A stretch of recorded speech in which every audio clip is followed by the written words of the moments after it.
सबसे पहले आवाज उठाने वाले सदाए इत्तेहाद। क्या तुम्हारे लोगों में इतनी ताकत नहीं थी? ये तुम पूछते कि जमीर अहमद खान से कि भाई तुम अपने आप को हमारा भाई कहते हो, श्रीनिवास को तुम्हारा मेरा भाई? अरे मेरे नबी के बारे में गुस्ताखी क्या तेरा भांजा, उसे लाके अरेस्ट कर, पहले सारा मामला ठंडा हो जाता। जो तुम्हारा मुस्लिम लीडर अपने आप को रहबर मानता उससे पूछो, जो अलीगढ़ मुस्लिम यूनिवर्सिटी वाले से पूछो ना, इनमें क्या काबिलियत थी, क्यों इनको आपने बनाया? जब उससे पहले चोर था तो तुम सब मिलकर खा रहे थे क्या? मैंने सिराज भाई से भी बात करा, बोले नहीं खान साहब बोले। कौन खान साहब? रहमान खान साहब बोले, शरीफ साहब बोले। अरे भाई वाह, बहुत अच्छे लोग हैं भाई। हमें तो ये दुख है कि इदारों को बर्बाद क्यों कर रहे हो। चलो सुभाष शरीफ हट गए, सुभाष शरीफ की काबिलियत जो अब तक लेकर के चल रहा बंदा, वो उस काबिलियत का तुम्हारे पास आदमी है तो ले लो। आज की प्रेस मीट का मतलब ये है, आप लोगों को बुलाने का मकसद, एक अजीब सी शर्मिंदगी हमारे कौम के ऊपर एक तरह से तारी हो रही है। ये अल अमीन कॉलेज और गौसिया इंजीनियरिंग कॉलेज के बारे में कुछ दिन पहले आप लोगों की तरफ से जो मीडिया में बातें सामने आई, उसके मुतालिक बहुत से लोग, जहाँ हम लोग जाते हैं उसमें गैर मुस्लिम लोगों से भी हमारी मुलाकातें होती है, तो वो बेचारे ये बोलते हैं कि भाई तुम्हारे लोगों में क्या एक इदारा कायम करने की भी सलाहियत नहीं है? आप लोग क्या इस तरह से ही आपस में एक दूसरे के ऊपर उंगली उठाते हुए तुम्हारे इदारों को ख़त्म कर लेते हो? जबकि मुसलमानों का एक अलग सा एक मुकाम है। इतनी दूरअंदेशी हमारे साथ होने के बावजूद ये हम लोग कहाँ जा रहे हैं? देखते देखते इस्लामिया कॉलेज जो बन्नरगड्ढा रोड में थी वो हमारे हाथ से चले गई।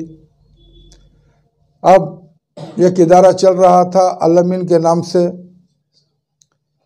अब उसके अंदर डॉक्टर मुमताज़ अहमद खान मरहूम जो है, जिस अंदाज से मेहनत करके उसे एक पहचान दिलाई थी, अब उनके दौरे हयात में जो जनरल सेक्रेटरी सुभाष शरीफ साहब, उसकी देख रेख और एक तरह से जो उसकी बारीकियां, उसकी खूबियां को समझते हुए उस इदारे को एक अच्छे इंतज़ाम के ज़रिए लेकर के जा रहे थे।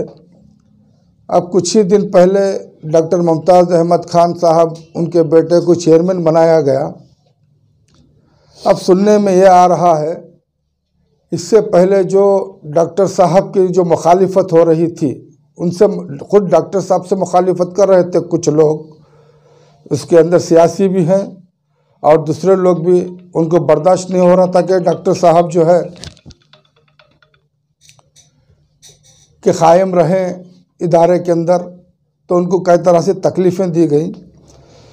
सारी तकलीफ़ों को झेलते हुए डॉक्टर सुभाष शरीफ साहब और डॉक्टर मुमताज़ अहमद खान साहब एक इदारे को जिस तरह से संभाला, अब उनके जाने के बाद फिर वही ताकतें जो पहले जो डॉक्टर मुमताज़ अहमद खान के ख़िलाफ़ थी, वही ताकतें फिर वजूद में आ गई हैं। किसी भी तरह से डॉक्टर से सुभाष शरीफ साहब को इस इदारे से हटाया जाए, ताकि उस इदारे को अपने हाथ में लेकर के जिस तरह बर्बाद किए हमारे, मुझे बचपने से याद है, अमानत बैंक के अंदर घोड़ा गाड़ी वाले 10-10 रुपये देते थे, ऑटो रिक्शा वाले 10-10 रुपये दे करके शेयर होल्डर बनाया करके एक, और रोज़ को 2 रुपये 3 रुपये पिकनिक के तौर से दे करके कि एक अमानत बैंक को कायम किया गया था। उस अमानत बैंक का क्या हुआ? गरीब कौम के पैसों से उठी हुई अमानत बैंक, उससे ना जाने कितने लोग फ़ायदा उठाए, सब अमीर बने, लेकिन जिन जिन का शेयर लिया गया था ना उनको असल गया ना उसका कुछ मुनाफा गया, और वो अमानत बैंक को भी बर्बाद कर दिए। ये हमारे लोगों की काबिलियत है। उसी तरह से इस्लामिक इंजीनियरिंग कॉलेज, उसका ये हाल किए। हमारी कौम के ऊपर एक तरह से शर्मिंदगी आ रही है कि ये कैसे लोग हैं, इनके कैसे रहनुमा, इनके कैसे लोग हैं कि इनकी रहबरी कर रहे हैं इस कौम की। ये कोई पूछने वाला नहीं है। एक इंसान जो है एक तरह से जो है निज़ाम को संभालते हुए जा रहा है। ठीक है, सुभाष शरीफ से हमारा कोई रिश्ता नहीं है, हटा दो, कोई बात नहीं। हाँ, उनके मुकाबिल कोई आदमी है क्या? पहले उसको तो ले आओ। उसकी तो लाए नहीं आप। ये कमसिन बच्चा डॉक्टर मुमताज़ अहमद खान साहब का चेयरमैन बना, उसके ज़रिए क्या आप काम ले लेंगे? ये तो नुकसान, कौम के नुकसान की बात है ना। जो इंसान के हाथ में तजुर्बा है, जिस इंसान एक निज़ाम को संभाल रहा है, उस इंसान को क्यों काम करने के लिए नहीं छोड़ रहे हो? क्यों इसके अंदर उलझन पैदा कर रहे हो भाई? क्या वो इंसान इस काबिल नहीं है इतने साल से जो संभालते आ रहा है? हाँ, अगर उसके अंदर कुछ कमी है तो आपस में बात करो ना, बात करके कमी को दूर करो, निज़ाम को संभलने दो। कहाँ तक इस कौम की बेइज्जती करोगे? कहाँ तक इस कौम की मजाक उड़ाओगे? इल्ज़ाम लगाया है तो उसका जवाब ले लो ना। आप इदारे में, आप पब्लिक में लेकर के आएंगे, आप इदारों का नाम लाएंगे, पब्लिक में लाएंगे, उसे उछालेंगे, फिर उसके बाद आप जो है तमाशा बना करके दिखाएंगे, तो इज्जत किसकी जा रही है? आप लोगों की नहीं, मुस्लिम कौम की जा रही है।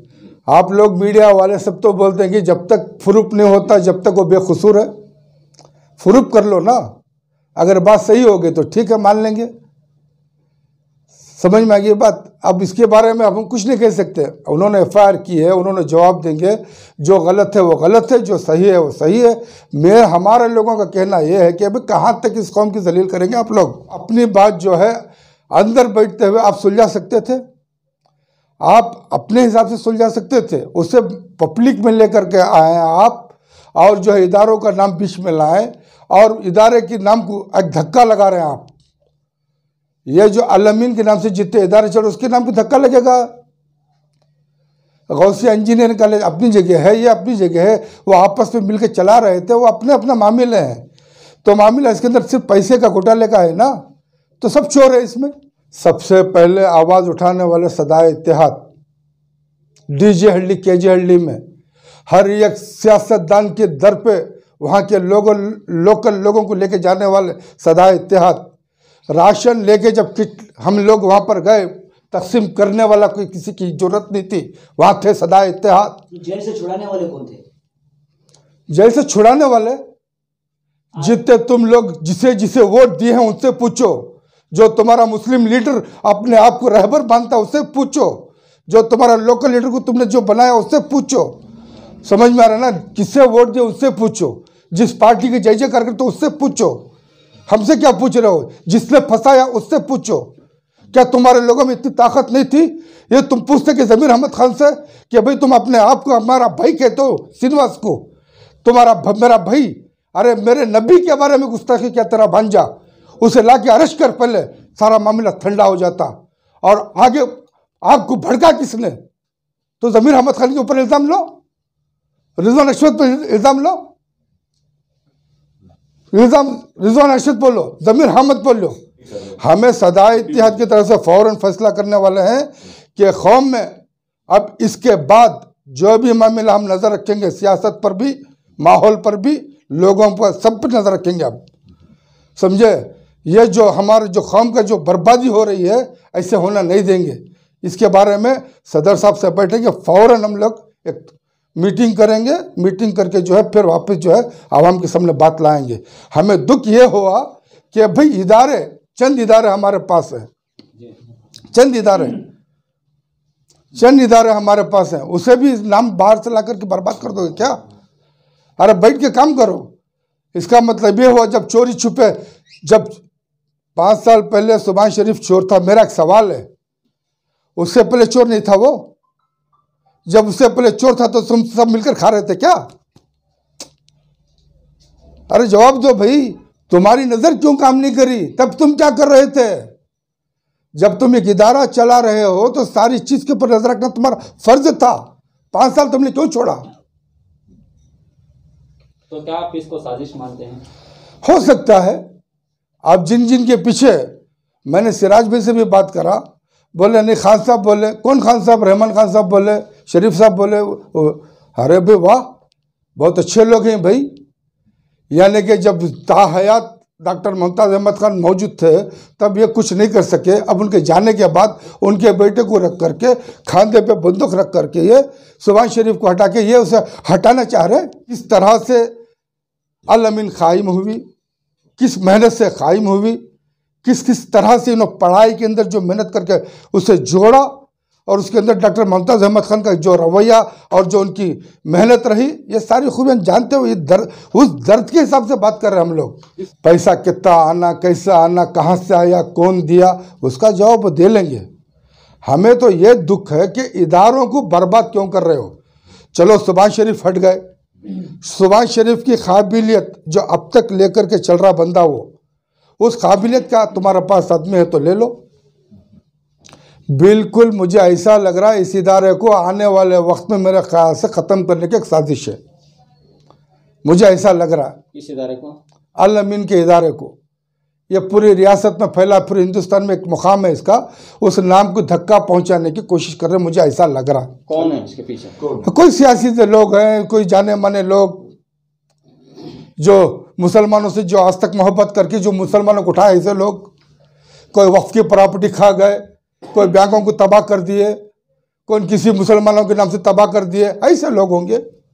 बाबा जी, ये जो मामला अभी बाहर आ गया है, सारी आवाम जान रही है, सारी आवाम के सामने ये मसला है, तो जिस तरीके से आप कह रहे हैं कि इसमें कौम की मिल्लत की बेइज्जती होगी, इस बेइज्जती को रोकने का रास्ता क्या है? इसीलिए मैं बोल रहा हूँ, इसीलिए हम लोगों के सामने आना पड़ा। भाई जो भी मामलात हमारे हैं, बराए मेहरबानी हाथ जोड़ते हैं, आपस में बैठ के सुलह करो ना। आवाम के बीच में लाकर क्यों बदनाम कर रहे हो भाई?